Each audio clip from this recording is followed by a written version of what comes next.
Bonjour à tous amis, comment nous y? Jodi a nous porter 12 expressions que vous besoin connaître en anglais, 12 expressions ou besoin connaître en anglais. Merci à tout le monde qui pèse ti plus là. Là où elle sous photo, depuis où elle ti plus là, ça veut dire beaucoup abonner ou besoin abonner.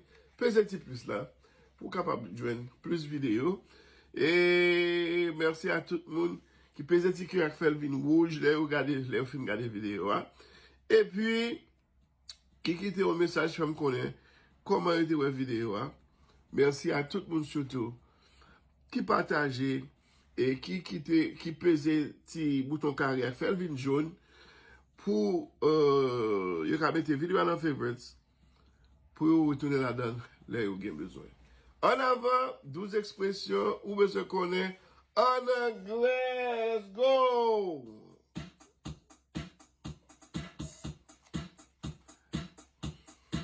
What did you say? What did you say? Qui ça dit là? What did you say? Qui ça dit là? What did you say? Qui ça dit là?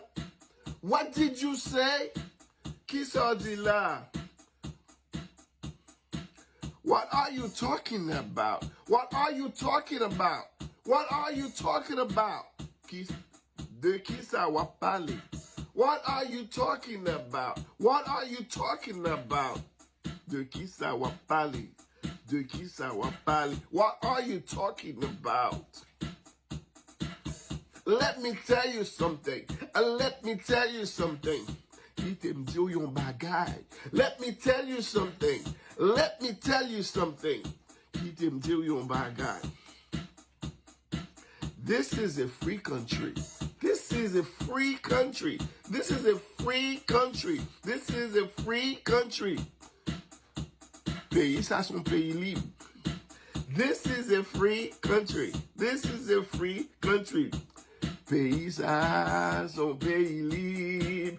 This is a free country. This is a free country. Pays, ça son pays libre. Get me out of here. Get me out of here. Get me out of here.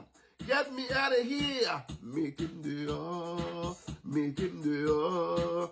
Get me out of here. Get me out of here. Make him dehors. Well, it's up to you. It's up to you. It's up to you.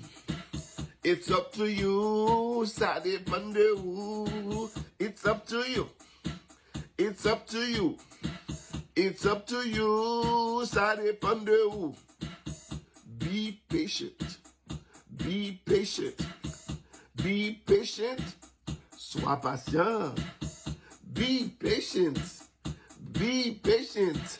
Sois patient. Stop wasting my time. Stop wasting my time. Stop wasting my time.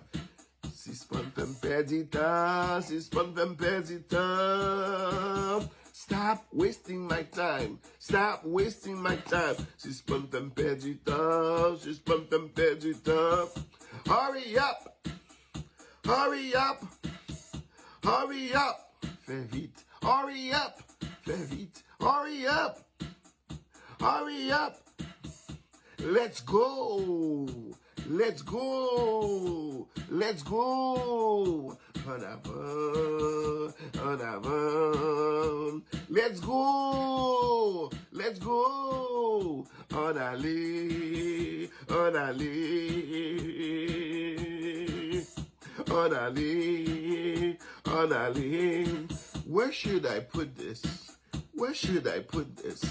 Where should I put this? Where should I put this? Qui côté pour mettre ça? Qui côté pour mettre ça? Where should I put this? Where should I put this? Where should I put this? Qui côté pour mettre ça?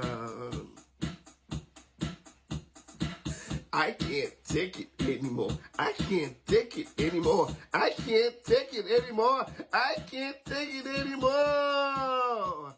Mwen pa kapab ankor, mwen pa kapab ankor, mwen pa kapab ankor, mwen pa kapab ankor.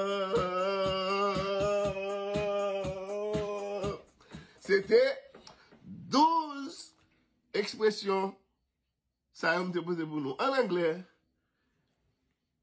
Est-ce que vous avez? Non, pas de À la prochaine occasion pour une autre vidéo.